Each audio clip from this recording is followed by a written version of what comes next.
Olá a todas e todos, esse é o grupo de estudos das Brigadas Populares para pensar o Brasil, a nossa turma 2 sobre teoria marxista da dependência. Esse é o nosso encontro número 7, no qual nós vamos abordar a obra Teoria da Dependência, Balanço e Perspectivas, de Teotônio dos Santos. Hoje vamos começar a ler um pouco da obra do Teotônio dos Santos, né, nesse encontro também no próximo, completando assim os 3 pioneiros da TMD, já que a gente abordou nos encontros anteriores o pensamento do Mauro Marini e da Vânia Bambila. Se você quer conferir, né, todos os outros encontros, eles estão disponíveis no canal das Brigadas Populares no YouTube. E lembrando que esse é um grupo de estudos organizado e promovido pelas Brigadas Populares, ok? Hoje quem vai nos guiar aí no debate sobre essa obra do Teotônio é a camarada Rosana. Rosana, bem-vinda. Vamos lá ler o Teoria da Dependência, Balanços e Perspectivas, né? Um livro do ano 2000, do Teotônio. Depois teve uma outra edição em 2015, né? Onde ele faz justamente um balanço da teoria da dependência ali na virada do século, né? Responde algumas críticas também, né? E aponta também algumas correntes diferentes que surgiram dessa tradição da dependência. Bem-vinda, Rosana. Obrigada. Boa noite, gente. Então, é um texto realmente muito tranquilo, né? Não segue aquela linha, né, cronológica, não é só isso, né? Acho que realmente não é o perfil dele, mas era sempre contextualizando, né, colocando na dinâmica econômica, né? Então, ele começa o texto, né, contextualizando o que seria a teoria da dependência, né? Ele diz que surge na América Latina, nos anos 60, com a tentativa de explicar as novas características do desenvolvimento socioeconômico da região, né? Esse desenvolvimento que tinha se iniciado na década de 30 e 45, né? Quando foi terminado o grande ciclo depressivo, a economia, né, começa a ser liderada pelos Estados Unidos, né, e buscando se expandir para o resto do mundo, né, e buscando a oportunidade de investimento no setor industrial dos países periféricos, né, que lá pela década de 1929, 30, começaram a ter esse desenvolvimento, né, de substituição das importações, né. E aí, depois do período depressivo, os Estados Unidos apontou para essa região para investir o capital que ele saiu, né, mais fortalecido do período de guerra. Depois dessa apresentação, ele cita Magnus, aí você me corrige da pronúncia do nome deles, Magnus Blomström e Bjorn Hetny, né, como duas referências de classificação da teoria da dependência até então. Esses são os 2 primeiros autores que ele apresenta como aqueles que buscaram uma categorização, né, da teoria da dependência que estava sendo, né, construída. Esses 2 autores, eles apontam 4 pontos da teoria da dependência e indicam 3 ou 4 correntes, né? Os 4 pontos que eles apontam é que o subdesenvolvimento dos países dependentes está conectado de maneira estreita com a expansão dos países industrializados, né? Uma coisa que também o Teotônio considera, né? Eles também, outro segundo ponto seria o desenvolvimento e o subdesenvolvimento são aspectos diferentes do mesmo processo universal, né? O subdesenvolvimento não pode ser considerado como uma condição primeira para o processo evolucionista, que seria aquela ideia de que primeiro vem subdesenvolvido, né? Para depois alcançar o nível de desenvolvimento capitalista dos países centrais, e que a dependência não é um fenômeno externo, não só apenas um fenômeno externo, mas também se manifesta sob diferentes formas na estrutura interna dos países dependentes, né, culturalmente, né, e ideologicamente dentro desses países, né. E aí o Blomström e o Hetny passam a distinguir as 3 ou 4 correntes, né. Eles apontam a autocrítica, né, que a CEPAL faz a si, né, quando descobrem os limites de um projeto de desenvolvimento nacional autônomo, né. Neste grupo, eles colocam inquestionavelmente Oswaldo Sunken uma grande parte dos trabalhos de Celso Furtado, inclusive a obra final de Raul Prebisch, reunida no livro Capitalismo Periférico. O Fernando Henrique Cardoso, às vezes aparece como membro dessa corrente, outras vezes se identifica como a seguinte, né? E aí eu entendi aqui quando ele coloca que essa postura é rechaçada pelos membros dessa corrente, porque logo depois, no vídeo que eu comentei com você, Roberto, que o Teotônio, né, fala sobre a teoria da dependência, ele coloca que o Fernando Henrique, ele foi estava no movimento de discussão sobre a teoria da dependência, né, mas depois negou essa própria teoria para aderir ao projeto de dependência. Então, o pessoal coloca, né, rechaça, recusa que ele estivesse dentro dos grupos, né. A segunda corrente é uma corrente neomarxista que se baseia nos trabalhos do Teotônio, o Rui Mauro Marini e da Vânia Bambira, né, assim como demais pesquisadores do CESO, o Centro de Estudos Socioeconômicos da Universidade do Chile. Aqui ele aponta André Gunder Frank, né, aparece às vezes como membro deste mesmo grupo, mas ele mesmo coloca uma posição de negar esse vínculo teórico com o marxismo e sua proposição de esquema de expropriação internacional mais ou menos estática, que separa do enfoque dialético dos outros componentes desse grupo. Aí agora eu entendo um pouco da ligação, da proximidade do Teotônio com o Guder Frank, né? Eles eram do mesmo grupo, né? E depois, mais na frente, o Teotônio aponta as divergências que tem com ele, né? Apesar dele ratificar muitas das declarações, né, do Frank. E depois o outro grupo seria composto por Cardoso e Faleto, né, que se colocariam na corrente marxista mais ortodoxa, pela sua aceitação do papel positivo do desenvolvimento capitalista e da impossibilidade ou não de necessidade de socialismo para alcançar o desenvolvimento, né? Então, seria aquela questão da aceitação da dependência, né, para mais um desenvolvimento dependente, né? Aceitação que não precisaria ser se impor, né, se declarar, né, Estado nacional para ser dependente, poderia alcançar para ser desenvolvido, poderia alcançar um desenvolvimento mesmo sendo dependente.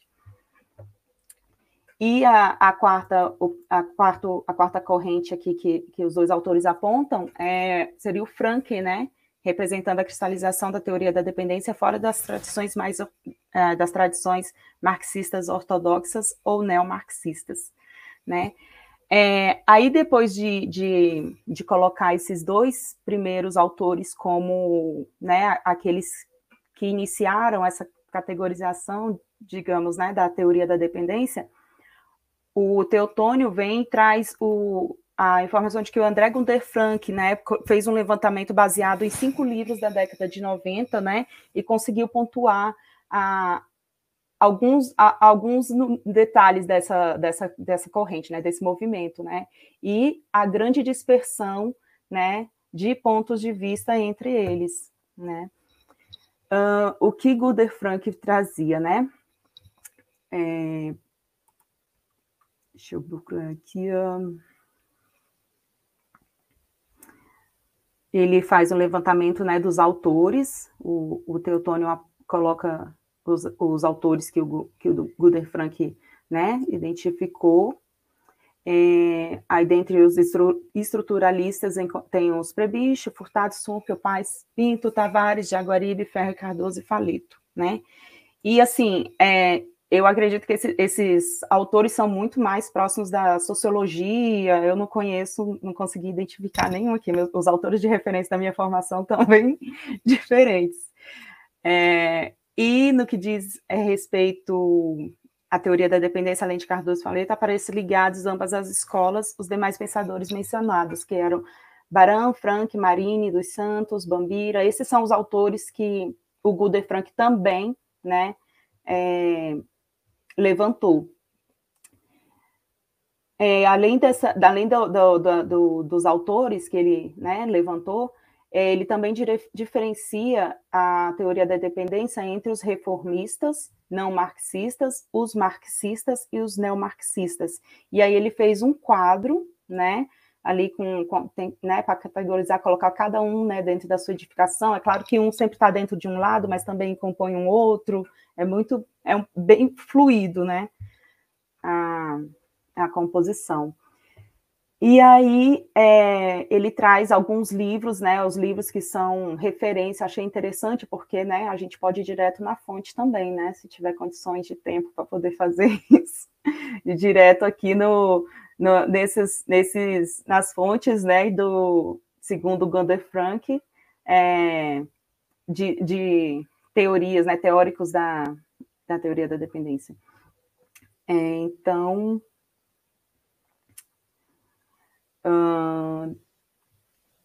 além disso, né, depois da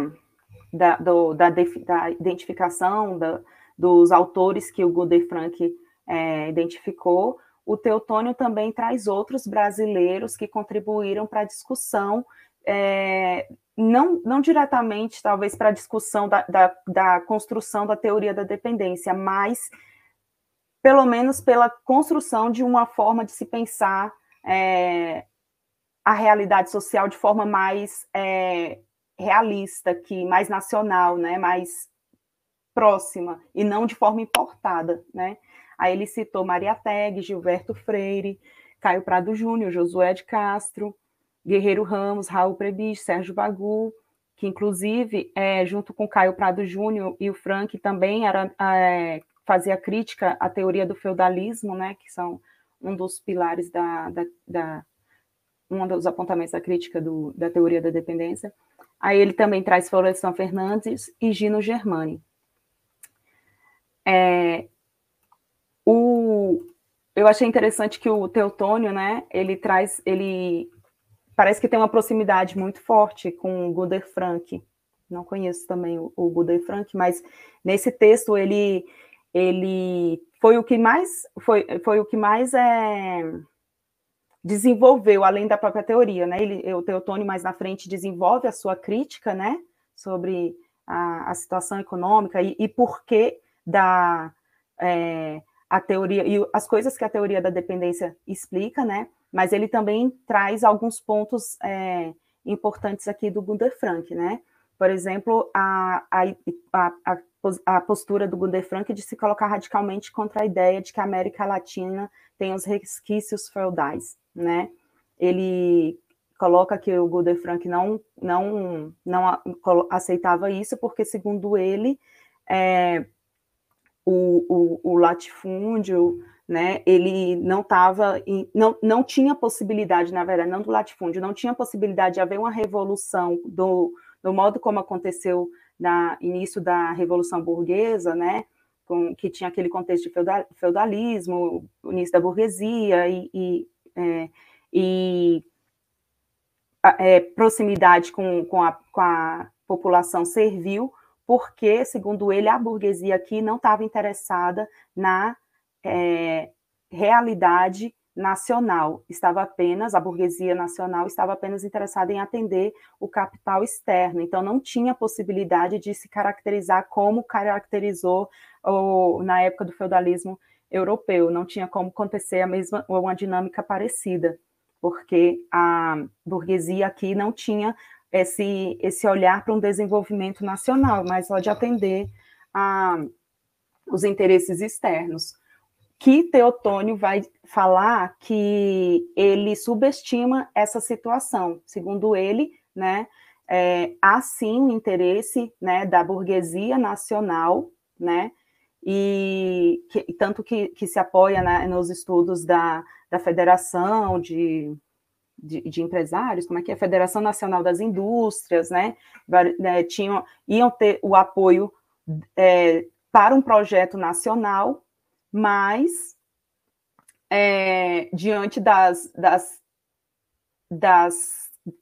causas, né, diante do tanto de questões que essa burguesia tinha que abrir mão para que o Brasil se tornasse um país independente, eles preferiram recuar, né, e continuar servindo aos interesses do capital externo. A início eu dei um pulo gigantesco, né? Eu estava falando lá ainda da crítica aqui do Teotônio, e já coloquei uma parte que ele faz a contextualização histórica do porquê não houve não foi para frente esse movimento que poderia ter sido levado à frente, né, pela burguesia nacional, pela burguesia brasileira, né? Isso foi o que ele coloca lá mais na frente, que foi porque, diante do contexto político que estava de pressão pelo impeachment de Vargas, né, e o próprio suicídio do Vargas, né, aí a burguesia passou a apoiar o governo de Juscelino Kubitschek, que fez várias concessões, né, desde que o país continuasse tendo um nível de desenvolvimento, né, ali também. Só que esse desenvolvimento acabou, né, levando ao aprofundamento, né, da desigualdade social, né, e maior dependência, e ficando assim nessa condição de falta, né, do desenvolvimento, enfim. E aqui ele coloca, cadê? Eu achei muito interessante essa parte que ele coloca já lá no final. A burguesia descobriu que o caminho para o aprofundamento da industrialização, né, o caminho para se levar a independência econômica da região, já que o Brasil já sempre foi sempre foi referência, né, exigia a reforma agrária e outras mudanças em direção à criação de um amplo mercado interno e geração de uma capacidade intelectual, científica e técnica capaz de sustentar um projeto alternativo. Tais mudanças implicavam no preço de aceitar uma ampla agitação política e ideológica no país, que ameaçava o seu poder, né? Então, era muita coisa para se dar, né? Muita coisa para se dar, e com a ameaça deles perderem o poder. Então, se preferiu fazer continuar nesse projeto de apoio, né, ao interesse do capital internacional. E, com isso também, né, acho que assim, para fechar, para acabar com a possibilidade de mobilização social, mobilização civil, né, veio o golpe de 64, que faz com que tenha a garantia desse projeto internacional de continuar a dependência brasileira. E, assim, tem uma parte aqui que, logo depois que o Teotônio faz o parêntese com relação à opinião do Frank, eu separei bem aqui nesse quadro, lá pela página 31, acredito, acho que lá pela página 31, o Teotônio começa a desenvolver um pouco da sua da crítica, da sua posição, né, da sua ideia histórica, e contextualizar o porquê, né, em que se baseia, né, a teoria da dependência. Ele começa a pontuar os fatores históricos, né, e condições políticas que confirmam a relação da teoria da dependência, né? Mas como era mais para fazer um levantamento assim de balanços e tal, aí eu preferi não entrar tanto nessa parte do ponto de vista dele. Eu acho que a gente pode deixar para discussão, né? Acho que pode ser talvez mais rica, né? E aí, então, depois dessa contextualização dele, né, a parte que eu acho muito assim, importante, interessante de se justificar, de se destacar, exatamente esse momento de que sai do projeto, né, que tem-se a ideia, né, esse ponto de que o Brasil não é o feudalismo, porque a burguesia se questiona, a burguesia tem poder, a burguesia nacional tem condições de fazer isso, tem condições de fazer essa revolução, ou seja, de sair, se aliar aos trabalhadores do campo, os servis, os semi-servis, e produzir uma revolução que coloque o país numa posição de independência. Será que a burguesia brasileira tem esse poder? Aí, alguns apontam que tinha, mas que por estratégia preferiram continuar, por garantia de poder, preferiram continuar nesse apoio ao governo de projeto, né, internacional, né, que foi o Juscelino Kubitschek, apesar de ter uma ideia assim de nacionalista, né, ele abriu as portas do capital internacional, garantindo, né, apesar disso, algumas estratégias apesar de garantir algumas áreas estratégicas aqui para o desenvolvimento nacional. E eu acho que basicamente basicamente mesmo, né? Assim, é um texto que logo nessa parte, a partir da página 31, tem muita coisa para se discutir, porque realmente as ideias do Teotônio ali.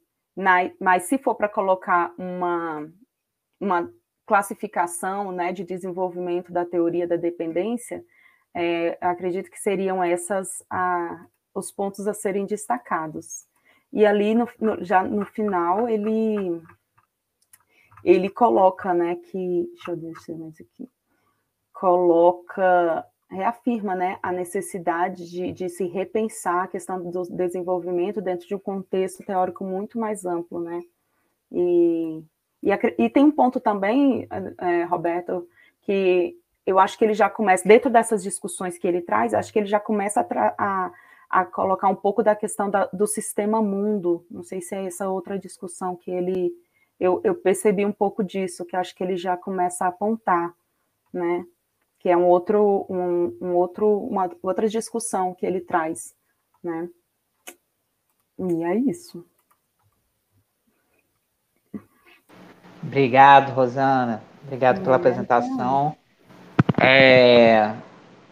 Muitos pontos importantes apesar de ser um capítulo pequeno, né? Mas tem bastante informação. Ele começa, como a Rosana colocou, quase que fazendo, né, como diz o título, inclusive um balanço, né, faz um inventário das diversas correntes dentro do pensamento da dependência, mas ao final colocando a posição dele muito sobre o momento, né, do neoliberalismo e também a validação ou não, né, dos diagnósticos que foram dados pela teoria da dependência ao longo das últimas décadas do século XX. Essa obra ela foi publicada originalmente no ano 2000, né? Depois ela foi republicada em 2015. Essa versão que eu tenho é a de 2015, né? Foi republicada pela editora Insular de Florianópolis. E essa é melhor porque tem adendos, né? Tem mais coisas que não tinha na primeira versão. É uma versão atualizada. Bem, tem coisas que a gente já dialogou em encontros passados, né? Vendo os textos do Marinho e da Vânia. Então, a gente podia ter aqui algumas novidades que o Teotônio traz, né? Esse é o primeiro texto do Teotônio que a gente está vendo no grupo de estudos, né? Então, ele puxa, né, lá, quando ele vai falar dos antecedentes, a gente já discutiu, né? A teoria marxista da dependência, ela nasce como uma crítica tanto à teoria da modernização dos liberais, quanto aquela ideia do desenvolvimentismo da CEPAL, e também aquela crítica à tese do feudalismo, né, que era muito presente em parte do pensamento marxista latino-americano. Mas o Teotônio, ele traz em relação a isso, ele traz um elemento novo, né, que quando ele critica o primeiro pensamento da CEPAL, do desenvolvimentismo, né, da substituição de importações, ele vai também agregar aí uma crítica de que esse tipo de desenvolvimentismo que era preconizado pela CEPAL naquele momento, ele era um desenvolvimentismo de matriz eurocêntrica, né? E que o desenvolvimento pensado para a realidade distintas, como é a da América Latina, ele tem que ser pensado também, né, de forma distinta. Né? Nós não vamos, né, aí, de novo, aquela ideia, né? Nós não estamos em desenvolvimento, nós não estamos num patamar anterior que os países centrais já passaram e nós estamos trilhando o mesmo caminho que eles e vamos chegar algum dia lá. Não. Né? O desenvolvimento para a América Latina é diferente do que foi desenvolvimento para os países centrais. Então, ele traz um pouco essa crítica de que essa noção de desenvolvimento é uma noção eurocêntrica. Ela tem que ser repensada, né, sobre o que seria desenvolvimento para as nações latino-americanas. Né? Quando ele apresenta as distintas correntes, né, do pensamento da dependência, também é muito interessante, né, dentro desse balanço, demonstrar que ali na década de 60 e 70, você tinha várias pessoas, né, vários grupos, linhas de pensamento distintas, colaborando com essa ideia de dependência. E nem todas elas prosperaram. Né? A gente já falou um pouco em outros encontros, né, sobre o embate que os nossos marxistas da dependência aqui, né, o Marinho, o Teotônio e a Vânia, tem com o Fernando Henrique. Né? O Fernando Henrique Cardoso, no primeiro momento, ele colabora com esses estudos, né, exílio no Chile, né? Todo mundo exilado da ditadura brasileira, estavam no Chile, mas depois ele abandona isso. Né? É aí, inclusive, que nasce aquela ideia de que o FHC seria um marxista e que depois virou outra coisa, que não é verdade. Né? Se você for analisar as obras do FHC daquela época, ele não era marxista, ele não preconizava um rompimento com o capital. Né? Ele apenas trabalhava também com essa categoria de dependência. Né? E que depois, ao longo do tempo, ele foi abandonando essa categoria de dependência, né? Ou melhor, ele foi abandonando a perspectiva de superação da dependência. Né? E aí o FHC ele deixa de ser um estudioso sociológico da dependência latino-americana e passa ele a ser, né, o grande articulador, né, de um pensamento científico, né, econômico, sociológico, de projeto de sociedade que as burguesias latino-americanas tinham. Né? E que depois ele implementa, inclusive enquanto presidente da República, né, de 1995 até 2002. Então, o FHC ele passa desse estudo da dependência para, né, uma interdependência. Né? Ele compreende que não há como romper com a dependência. O desenvolvimentismo que foi tentado ao longo do século XX, ele não tem estrutura, capacidade de romper com esse com essa condição dependente, mas que era possível, mesmo na condição dependente, desenvolver a economia. Né? E aí nisso o FHC está entendendo desenvolvimento como alcançar os padrões dos países centrais. Né? Inclusive em questões políticas. Né? Então, o FHC ele casa, né, o desenvolvimento de uma economia liberal com o fim da ditadura no Brasil, né, e a constituição de uma república liberal, né, com os direitos civis, etc. E tal. Que foi, eu coloco o FHC como o grande intelectual orgânico da burguesia brasileira do final do século XX, né, porque ele realmente elabora todo um arcabouço, primeiro teórico, sobre a ideia de interdependência, desenvolvimento capitalista e democracia liberal, e também como ator político, né? Porque ele é um ator político relevante ao final da ditadura, depois todo aquele período de constituição, a formação do PSDB como partido e depois a eleição dele como presidente. Né? E todo o pensamento dele que ele formulou, ele depois implementou como presidente, que era a adoção de maneira completamente acrítica do pensamento neoliberal ortodoxo, de abertura indiscriminada da economia brasileira para então globalização, né? Essa palavra que depois da crise de 2008 sumiu, né? Para globalização, e que isso era a única forma de desenvolver o país. A única forma de desenvolver o país era a convivência com o capital estrangeiro, trazer o capital estrangeiro para o país, porque o capital estrangeiro é que teria capacidade de desenvolver o parque produtivo, as forças produtivas, formar uma sociedade moderna e que isso seria acompanhado do avanço democrático do Brasil. Né? Esse é o pensamento, muito rapidamente, resumidamente, do FHC, né? Que, obviamente, difere, né, completamente discordante com o da TMD. E é interessante também como, né, ele dá aponta como houve, né, por grandes pensadores do desenvolvimentismo cepalino, né, os maiores deles, né, o Raul Prebisch e o Celso Furtado, ao final das suas vidas, no momento de uma maturidade, uma autocrítica desses autores, né, de que tentaram a vida inteira aplicar uma política desenvolvimentista em países latino-americanos, né, e de superação, né, do subdesenvolvimento, e nunca conseguiram, né? E a gente tem obras já mais para o final da vida, tanto do Prebisch quanto do Furtado, onde realmente há uma certa autocrítica desses autores, há uma análise de que não, o processo de substituição de importações, né, de industrialização, de urbanização, não rompe com a dependência, não supera o subdesenvolvimento e não leva automaticamente à constituição de uma sociedade mais democrática. Muito pelo contrário, né? Os processos mais avançados de industrialização na região, entre eles o brasileiro, que era mais avançado, foram feitos por regimes extremamente, né, autoritários, ditatoriais, com contornos fascistas, com eliminação de opositores políticos, né? E que em nenhum momento superaram o subdesenvolvimento, superaram a condição periférica e superaram, né, as péssimas condições socioeconômicas que viviam o país. Muito pelo contrário, aprofundaram a dependência, né, e a subalternidade do Brasil perante o capital internacional, principalmente norte-americano.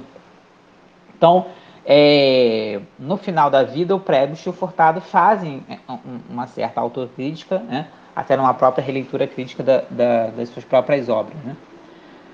E nós temos o debate com o Gönder Frank, né? O Teotônio e o Gönder Frank foram muito amigos, né? O Gönder Frank é um intelectual muito sui generis, assim, né? Com uma trajetória muito peculiar, né? Ele é alemão de nascimento, vai para os Estados Unidos, aí ele vai fazer economia ele vai fazer economia na Universidade de Chicago, né? Que é a meca dos neoliberais, e aí ele, se eu não me engano, inclusive ele foi orientado pelo Milton Friedman, né? E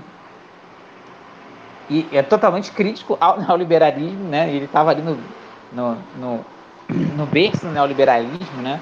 Ali nos anos 60, 70, e se encontra na América Latina, né? Vem para a América Latina estudar o subdesenvolvimento, né?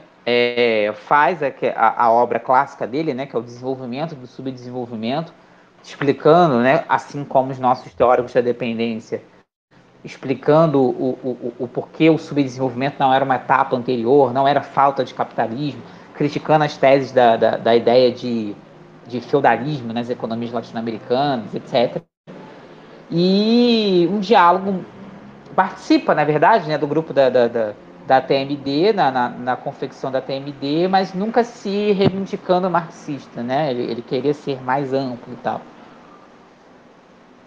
E aí o Gunnar Frank ele tem pontos de aproximação com os pioneiros da TMD, como essa questão que eu já falei na crítica da ideia de feudalismo, na crítica do pré-capitalismo, ou falta de capitalismo na América Latina, né, a compreensão do subdesenvolvimento como parte do capitalismo internacional, a periferia como parte do capitalismo internacional.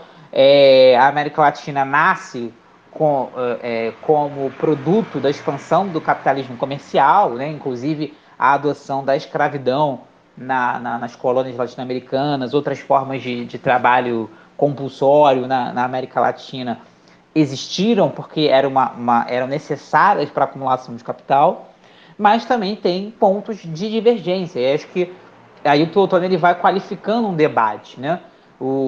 Ele apresenta que o Gunnar Frank coloca que a burguesia brasileira e latino-americana em geral nunca teve um projeto de nação, né? E aí o Teotônio ele aprimora, olha, não é que nunca teve, na verdade existiam vários, né? Existiam vários grupos dentro dessa burguesia latino-americana, algumas que tinham sim projetos desenvolvimento capitalista autônomo, projetos de nação, em algum momento entravam em contradição com o capital estrangeiro, só que esse projeto ele foi derrotado historicamente, né?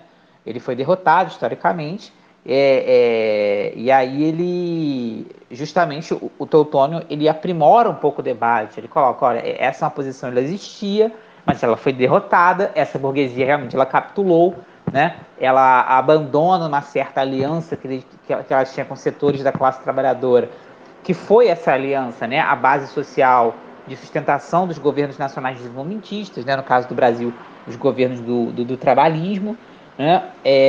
Ela não rompe com essa posição, com a posição mais à direita, né? Que era defendida pelos setores mais reacionários, ela rompe à esquerda, né? Ela rompe justamente a aliança com a classe trabalhadora. Então, ele define melhor as movimentações de classes, né, dentro do processo histórico. Ele mostra que era um pouco mais complexo do que simplesmente a burguesia não tinha nenhum tipo de projeto desenvolvimentista. Não, tinha sim, né? Só que esse projeto ele foi derrotado historicamente. E mais um pouquinho no final, aí ele faz um debate com o FHC. Aliás, parêntese, essa versão aqui desse livro, né, que é a segunda, tem nos adendos, né, que não tinha na primeira edição, tem uma carta aberta do Teutônio ao FHC em 2010, né, na época da eleição de 2010, que elegeu a Dilma, né, a primeira eleição da Dilma contra o José Serra. E o FHC e o Serra, na verdade, eles naquela época, pelo que a gente entende aqui da resposta do Teutônio, eles voltam à polêmica, né, do porquê que eles romperam com a dependência e tal, não sei o quê. E o Teutônio, ele faz uma carta aberta, na época foi publicado no site da Carta Maior, e ele destrói, né, todo o governo do FHC. Né? Ele fala que o FHC apresenta o governo dele como se tivesse sido um grande sucesso, uma herança. E aí o Teutônio vai apresentando várias, né, o Teutônio vai apresentando várias argumentações do porquê, na verdade, o governo do FHC foi um retumbante fracasso, né? Palavras do próprio Teutônio. E aí, inclusive, o Teutônio era um grande crítico da ideia de que o Fernando Henrique acabou com a inflação, né? Na década de 90, com um plano real. O Teutônio ele apresenta um mapa muito maior, né, muito totalizante, de que houve um processo deflacionário mundial na década de 90, por uma série de fatores. E ele diz, curioso como em cada país, principalmente na América Latina, apareceu sempre alguém algum político para dizer que ele próprio era o responsável por acabar com a inflação, quando isso, na verdade, era um fenômeno mundial, né? E aí é muito engraçado que no final vou até ler aqui porque é curtinho, o último parágrafo desse texto dele, né, que ele diz assim, depois que ele faz toda a crítica ao FHC,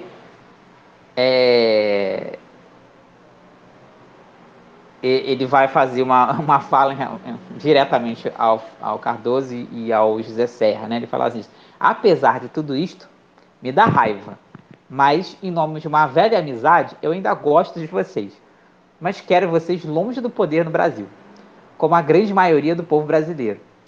Poderemos bater um papo inocente em algum congresso internacional, se é que vocês algum dia voltarão a frequentar esse mundo dos intelectuais pobres. Essa é a resposta do Teutônio. Né? Bem, e aí nesse final, o Teutônio ele já vai fazendo, ao final desse capítulo, a crítica dele ao neoliberalismo, né? Então, atualizando, né? Ele sai daquele balanço, o livro, esse texto aqui, que a gente está analisando hoje, ele foi escrito em 2000, então ele já está fazendo um balanço de como o neoliberalismo aprofundou a dependência e não entregou nada de modernização, né, de desenvolvimento, como o discurso neoliberal colocava, né? Então, ele faz um balanço também da obra do Fernando Henrique dentro desse, já anos 90, dessa ideia do Fernando Henrique de irreversibilidade da dependência, e por isso era possível capitalizar, né, essa dependência e desenvolver dentro da dependência, né, e mais do que isso, compatibilizar esse desenvolvimento da dependência com o avanço democrático, né, e como que o Fernando Henrique ele vai transitando, né, que o inimigo não era mais o capital estrangeiro, não era o imperialismo, isso eram categorias ultrapassadas, né? Todo aquele discurso dos anos 90, né, de neoliberal, não existe mais imperialismo, está todo mundo na globalização, na aldeia global e tal, e que, na verdade, o inimigo era uma burguesia de Estado, né? Era uma burguesia corporativista, burocrática, conservadora, que estava incrustada no Estado, né? Mamando nas tetas do Estado, em cargos públicos, etc., e, portanto, era necessário enxugar o Estado, porque aí você acabaria com essa burguesia parasitária e que era o grande entrave para o desenvolvimento. Né? Muito curioso, porque o Fernando Henrique XIV governou 8 anos exatamente com essa burguesia parasitária, né? Com o que existia de mais fisiológico na política, está aí até hoje. Né? O Fernando Henrique governou com o PL, com o PP, com todos. Na época não tinha o Republicanos, né, que é o Partido da Igreja Universal, eles estavam fracionados entre várias siglas. Governou com a ACM, né, o original, o ACM, né, avô, que foi inclusive presidente do Senado na época do Fernando Henrique Cardoso. Governou com todo mundo que veio da ditadura, né, os políticos civis que apoiaram a ditadura e que depois foram pro então PFL, que hoje é a União Brasil, e por aí vai. Enfim, falou uma coisa, na hora da prática política fez outra. Né? É curioso porque se a gente vê a história do PSDB, o PSDB ele nasce de um racha do PMDB com a promessa de ser um grande partido social-democrata, né? De centro, mas preocupado com as questões sociais, e como ele vai cada vez mais à direita ao longo dos anos 90, e tá aí, hoje virou nada, né? Se dissolveu na onda fascista que apareceu no Brasil. Bem, e aí o Teotônio tem uma passagem muito boa criticando isso, né? Quando ele fala ninguém pode garantir democracia, né, com política econômica recessiva, com a segregação social extremada que existe nos países latino-americanos, né? Então é completamente incompatível, né, que o Teotônio faz a crítica, achar que vai fazer política de austeridade fiscal, né, de baixo crescimento econômico, de desemprego estrutural, que aumenta a segregação social na América Latina, que já é historicamente, né, estrondosa, e vai achar que vai compatibilizar isso com democracia. Não tem. Né? Não tem como democratizar a sociedade e a política em cima de uma estrutura tão desigual como era, já sempre foi exibida pelos países latino-americanos e se aprofunda ainda mais com o neoliberalismo. Né? E aí o Teotônio ele confirma, né, as diversas teses da teoria da dependência, né? Principalmente que não existe desenvolvimento dependente no sentido de que a economia vai mudar de patamar sem romper para a dependência. Na verdade, a dependência ela só gera mais dependência, né? Como ele e os demais já falavam desde a década de 60, e o neoliberalismo comprovava isso, né? De como que a abertura comercial indiscriminada, aquela paridade falsa do real com o dólar que a gente teve nos anos 90, né? Como que isso só não desenvolvia o Brasil. Na verdade, subalternizava o Brasil.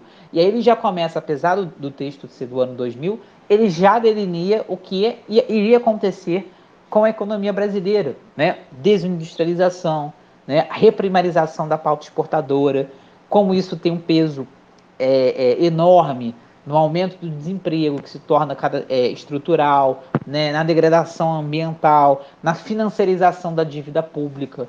Né? Ele denuncia já nesse texto como que ali, nos anos 90, já era possível se livrar da dívida externa que os países tinham, porque os juros tinham caído muito, mas isso foi feito às custas, né, da titularização da dívida pública brasileira. Isso trocou uma coisa que era ruim por outra ainda pior. Né? Então, ele vai fazendo toda essa crítica ao neoliberalismo, demonstrando que não, o neoliberalismo ele não desenvolve, como o FHC estava falando. Na verdade, ele regride a sociedade. Ele regride o controle das forças produtivas, do conhecimento, da ciência, por parte dos países periféricos. Né? Ele aprofunda, na verdade, cada vez mais o controle das economias periféricas pelos países centrais, né?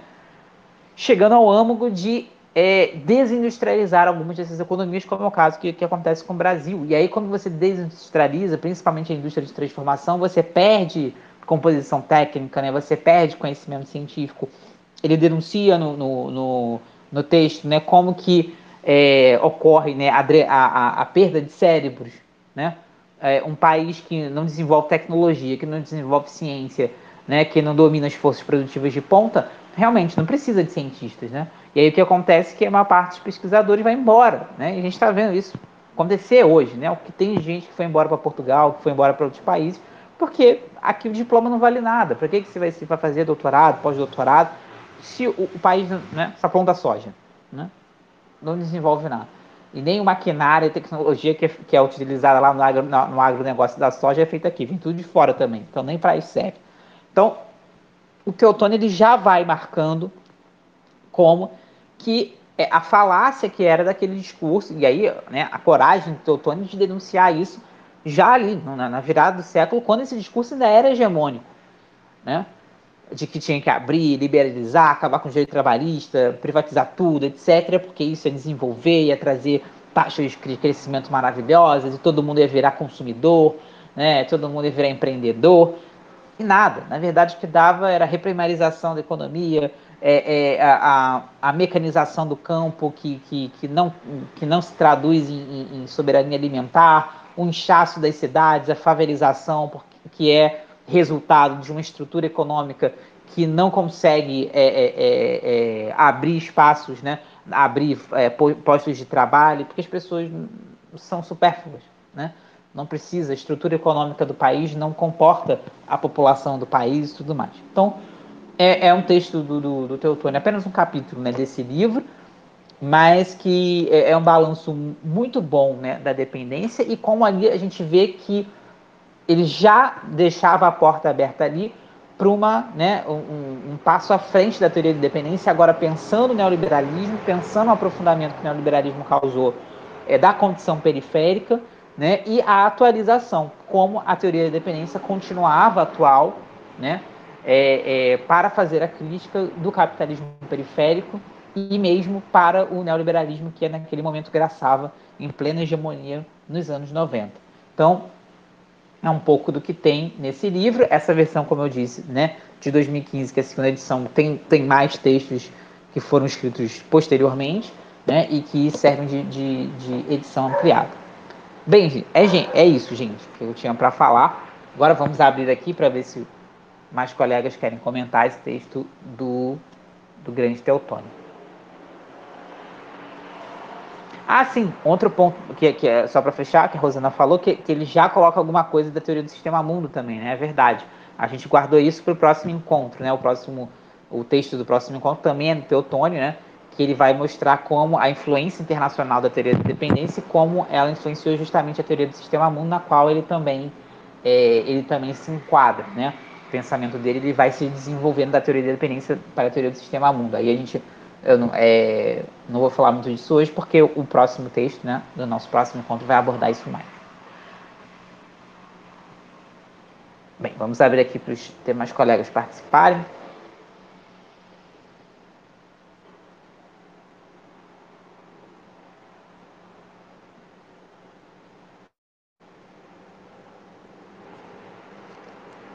Quem está aqui com a gente hoje, André. Ah, André se inscreveu. Pode ir, André.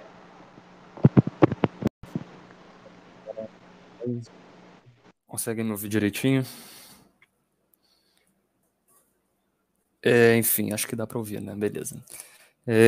Então, sobre o texto de hoje, eu dei uma lida bastante por cima, eu já tinha lido em outra ocasião, mas é um texto que, ao meu ver, ele é essencial do ponto de vista de hoje, né? Porque Teotônio, ele, diferentemente da hegemonia que a gente tem tanto na academia quanto na própria esquerda, a gente não teve uma atualização, uma retomada do debate da dependência, do subdesenvolvimento, ou do próprio terceiro mundo, né, que foi uma nomenclatura que, apesar de ter sumido, né, e apesar de certa forma não representar tão dignamente a realidade, não tão fidedignamente a realidade, já visto que é a União Soviética, enfim, sucumbiu, são debates que acabaram desaparecendo, né? e acabaram sendo introduzidos debates de caráter bastante liberal, né? De caráter liberal, de caráter academicista, no sentido de que existe a pesquisa está orientada para a reprodução do status social que um acadêmico hoje tem, isso sendo professor ou pesquisador, e para a própria sobrevivência dos alunos. Né? E isso implica necessariamente que a gente precisa ter uma ideia bastante clara de que há uma orientação ideológica por trás das escolhas de bolsas nas universidades. Né? Então, enfim, se você quer tratar em relação a subdesenvolvimento de dependência na sua tese de mestrado, no seu TCC, uma boa sorte com a bolsa, né? Porque são muito pouco ofertadas, né? E ficaria ainda mais surpreso se hoje eu recebesse um convite de Sorbonne ou de Chicago para falar sobre teoria da dependência lá, né? Enfim. Eu queria falar um pouquinho em relação ao texto. Além disso, eu achei muito honrosa algumas citações que o Teotônio traz, né? Porque são teóricos como ele já morreu mais recentemente, então, de certa forma, ainda está um pouco fresco o debate dele, né?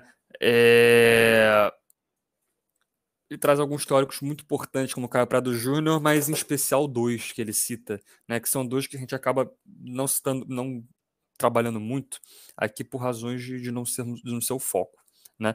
Mas são Josué de Castro e Guerreiro Ramos, né?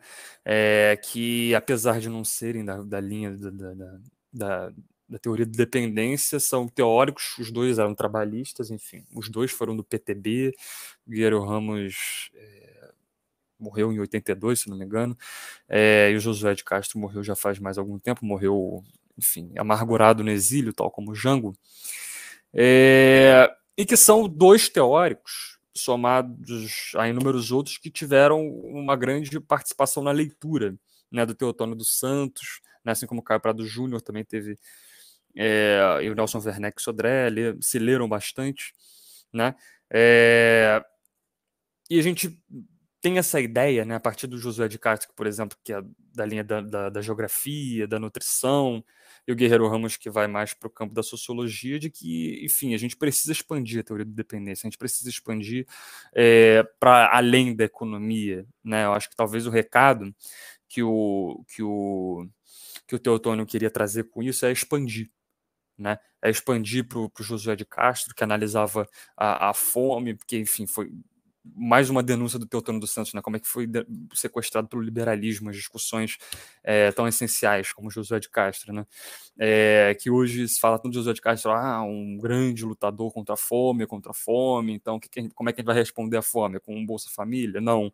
Né? Josué de Castro, ele era um defensor do quê? Da reforma agrária, era um árduo leitor do Gunder Frank, dizia que a fome tinha relação com o desenvolvimento dos países centrais, e esse é o debate que a gente precisa resgatar. Entende? Esse é o debate, essa é a linha, né? Se a gente quiser ir à raiz do problema, como diz o Marx, né? Então, eu achei essas citações muito importantes. E o Guerreiro Ramos, por um outro lado, também, que é um teórico que falou muito sobre a universidade, por exemplo, o Guerreiro Ramos, que se inspira, de certa forma, e é inspirado pelo Teotônio dos Santos, na medida que ele tem um exercício muito grande de consagrar uma sociologia autóctone brasileira, né? No seu principal livro, a Introdução Crítica à Sociologia Brasileira, né? À luz da consciência da realidade nacional. Né? Isso inclui tanto os temas que forem abordados, né? Os problemas que a gente vai abordar, né? Tanto, aí eu estou dialogando tanto academia quanto partido, e apresentar um problema dele, apresentar uma solução para ele a partir da metodologia que leva em consideração a realidade nacional, né? Os próprios métodos, né? Recuperando um pouco da Vânia Bambirra do encontro passado, né? Eles vão ser orientados a partir da nossa realidade. Né? Então a gente não tem como fazer uma importação teórica barata, e é por isso que a teoria de dependência ela é tão autóctone e tão essencial, né? Porque ela interpreta a realidade única que é a América Latina e o Brasil, e o desenvolvimento capitalista que se deu aqui, né? Portanto. Enfim, E algumas coisas que eu peguei já o finalzinho da fala do Roberto, enfim, desculpem pelo atraso. Trânsito aqui, enfim, urbanização dependente, né? E eu peguei já o finalzinho da discussão. Mas algumas coisas que foram importantes, que você trouxe, que o Teotônio dos Santos trouxe também, que é em relação a, por exemplo, a questão da dívida pública dos anos 2000. Você vê que a crítica que o Teotônio dos Santos faz ao desenvolvimento do capitalismo no Brasil, ela não se dá só nos marcos do período pré-ditadura, ou do governo Jango, enfim, ou as limitações da ditadura, enfim. Mas a própria crítica que se faz do FHC para frente, né? E que depois, enfim, isso vai ser resgatado, vai ser muito bem trabalhado entre vários professores como acadêmicos e intelectuais, né? Como Gilberto Felisberto Vasconcelos, né? No conceito de petucanismo, né? Que ele faz, junto com o Nildo Urix. E a questão da dívida pública ela acaba aparecendo nesse debate, porque quando hoje a gente tem esse debate muito hegemônico na esquerda, né? Quando a gente fala, o Lula conseguiu pagar a dívida externa, né? Na realidade, ele trocou um problema para o outro, né? E um problema muito maior, porque os juros que a gente tinha da dívida externa na época eram juros muito mais baixos do que dos juros da dívida pública. Então, isso ocasionou uma elevação exponencial da dívida, enfim, o que causou, inclusive, muitas... Qual foi a resposta para isso? Né? Foi o processo de concessão da dívida, né? Concessão da dívida pública em títulos, né? A partir da emissão de títulos e de créditos, né? Enfim, e isso eleva, né, os juros e, portanto, a dívida. E outro processo muito importante que eu achei importante foi a questão da perda de cérebros, né? Porque isso tem a ver com Marini, que tem a ver com Vânia Bambirra, que tem a ver com Teotônio dos Santos, tem a ver com um monte de gente, inclusive com Guerreiro Ramos, né? Porque a fuga de cérebros aqui, por que ela se dá primeiramente? Porque a gente não tem um comércio, a gente não tem mercado interno, né? Se a gente não tem mercado interno, a gente não tem emprego para toda a força de trabalho do Exército Industrial de Reserva no Brasil e na América Latina, né? Só que o problema não se encerra por aí, né? Tem duas outras questões: a universidade e o Estado, né? A universidade ela está orientada para a produção de ciência dita universal, né? Quando na verdade dos países europeus e dos Estados Unidos e do Japão, que, não interpreta a nossa realidade, e segundo, não tem qualquer inclinação sobre a realidade, no sentido de que a universidade, a ciência, ela não trabalha sobre os problemas urgentes, reais e concretos da realidade. E quando trabalham por eles, é por um mero, vamos dizer assim, por um mérito molecular, né? Não se chega à raiz do problema, não se chega ao problema central. E, portanto, isso acaba se expressando em medidas tapa-buracos, em medidas de importação barata da teoria metropolitana, de que acabam não resolvendo o problema, né? Porque a condição aqui é dada por outra, e o desenvolvimento capitalista aqui é dado por outro, né? Esse tem a questão da universidade e tem a questão do Estado, que o Estado é um grande incentivador para que a gente vá produzir ciências internacionais, gente, ciências no estrangeiro, né? Na Europa, nos Estados Unidos, no Japão, né? Isso a partir do intercâmbio, mas principalmente medidas governamentais, como Ciências Sem Fronteiras, que foi uma expressão bastante eloquente, né, que o Teotônio dos Santos acaba criticando mais para frente, não nesse texto, né, mas futuros textos críticos que ele vai fazer em relação, já depois, já bem mais velho, né, ele morreu em 2018, né, dos programas de financiamento para pesquisa europeia, estadunidense, e, portanto, a fuga de cérebros, né, ela se dá pelo próprio incentivo do Estado brasileiro, né? Então a gente observa o caráter de classe e observa o caráter exógeno que tem o Estado brasileiro, né? Que ele não só negligencia olhar para esse problema, mas ele incentiva, né? Que a gente vai fazer um mestrado, um doutorado, uma especialização fora do Brasil e que, enfim, enseje a virar uma nova classe média na Europa, né? Então, isso é essencial, né? E inclusive para a produção de ciência interna, né? Que é dado de uma forma completamente colonizada, completamente importada, completamente, enfim, descompromissada com a nossa realidade. A gente pode ver isso, por exemplo, no CNPq, né? O que dá mais ponto hoje a gente publicar no CNPq? Um artigo nacional, um artigo para uma revista brasileira, um artigo para uma revista europeia, estadunidense, japonesa, sul-coreana? A revista estrangeira, né? Ela garante mais pontos na CNPq. Não sei se os camaradas conhecem, sabem disso, enfim. Eu sei que nem todos têm uma vida acadêmica, né? Mas a gente ganha mais pontos no CNPq se a gente publicar fora, né? Mas é isso, camaradas. Qualquer outra contribuição eu me reinscrevo aqui. Peço desculpa de novo pelo atraso, enfim. Parabéns aí pelo debate, pela exposição do camarada Roberto. Obrigado, Andréa. Chamar os outros camaradas que querem comentar sobre o texto do Teotônio.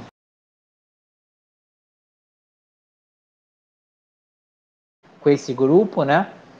E toda a trajetória dele até chegar nos anos 90, já quando ele se torna presidente, foi no sentido de transitar para um espaço de que, bem, não tem jeito, não tem como romper com a dependência, né? Então, o que a gente pode é tirar proveito dessa posição, né? E aí, isso se traduz muito, acho que você usou uma expressão muito boa, né? Que é esse, né, na crença do capitalismo quanto processo civilizatório, né? Então é isso. Vamos se adaptar a essa situação, ela não tem jeito, a dependência não é superável, mas a gente pode, digamos, ficar numa posição vantajosa e, com isso, dentro da dependência, acessar espaços modernizantes, tecnologias modernizantes e, com isso, avançar na economia, se desenvolver economicamente, né, desenvolvimento e dependência, e isso vem conjugado com um avanço democrático, né? Então, o que o FHC no final defende é que o Brasil, se adaptando à sua posição subalterna nesse processo chamado globalização neoliberal, né, ele pode modernizar a sua economia, ter acesso a coisas que a forças produtivas, né, organizações sociais que ele não teria se ele não se abrisse para o capital, e isso é passível de ser feito destruindo o que eles chamam de uma burguesia parasitária que vivia ali, né, nos cargos públicos, no aparato burocrático e que era extremamente conservadora.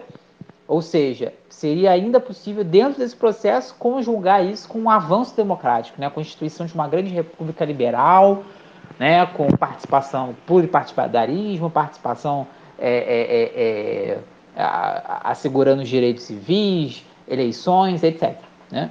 Realmente, muita crença no capitalismo enquanto um processo civilizatório naquela linha progressiva, né? Positivista, né? Hoje é melhor que ontem, ou amanhã vai ser melhor que hoje. Uma coisa muito, né, andar casinha, muito etapista. Bem, e aí a gente comentou justamente sobre isso, né, como o Teotônio, ele refuta isso e ele faz a crítica que não, olha, o que a gente está vendo com o neoliberalismo, né, com essa, naquele momento, abertura comercial indiscriminada, privatização de patrimônio público, né, nos anos 90, aquela falsa paridade do real com o dólar, né, que ele iria se desmanchar na crise terrível, né, logo após a reeleição do FHC. E a dívida pública. Exato, né, a titularização da dívida pública que a gente comentou, o André também fez uns comentários nesse sentido, como isso não apresentara nada do desenvolvimento que o FHC e os defensores do neoliberalismo apostavam. Na verdade, isso aprofundava a dependência, né? Ou seja, confirmava o diagnóstico que a TMD tinha desde os anos 60, que a dependência só se traduz em mais dependência, não há um rompimento, né? E que isso também não caminha para a gente chegar ao nível dos países centrais. E aí ele denuncia, olha, não tem como se compatibilizar com democracia, porque não vai se fazer democracia numa política econômica recessiva, numa condição de desemprego estrutural, né, numa condição de piora dos indicadores sociais, numa região que já é historicamente desigual. Então, se você aprofundar isso, que é o movimento que o neoliberalismo faz, você rapidamente vai, né, desquitar desenvolvimento econômico entre muitas aspas, com democracia. Né? E olha só o que a gente está vivendo, né? Hoje em dia, exatamente isso. Né? Como essa agenda ultra neoliberal que veio pós-golpe de 2016, né, vem casada exatamente com a destruição do pouco de democracia que a gente tinha, com um genocídio no meio ainda da Covid-19. Né? E os outros genocídios... Diagnóstico absolutamente míope em vários sentidos. Né? No sentido econômico, no sentido político, porque você vê o resultado do golpe agora, é a contraprova de tudo que ele estava pensando, mas no sentido econômico também, no sentido de que a aposta em responsabilidade fiscal e recessão, no fim das contas, ou pelo menos crescimento pífio, é o contrário do que o Lula fez, que é aumentar o consumo para as classes mais pobres. É o processo contrário, que é você usar as reservas que o país estava produzindo com a exportação para um regime fiscal super apertado, super restritivo e que serviu só para pagar juros de dívida. Exatamente, né? E que atrasa o país, devolve o país, né, praticamente para a década de 90, né? A gente não está regredindo para os indicadores da época do governo Lula, a gente está regredindo para os indicadores antes do Lula, né, lá para a década de 90. E como isso vem descontantamente compatibilizado não com a democracia, mas sim com o autoritarismo. Porque realmente, para gerir uma estrutura social dessa tão desigual, tão explosiva, só por meio de recursos antidemocráticos, autoritários, inclusive fascistas em alguns momentos, como a gente está vendo. Né? Então, essa é a crítica que o Teotônio faz naquela época digamos, ao trânsito que o FHC faz intelectualmente e que deságua nos mandatos dele enquanto presidente da República. Né?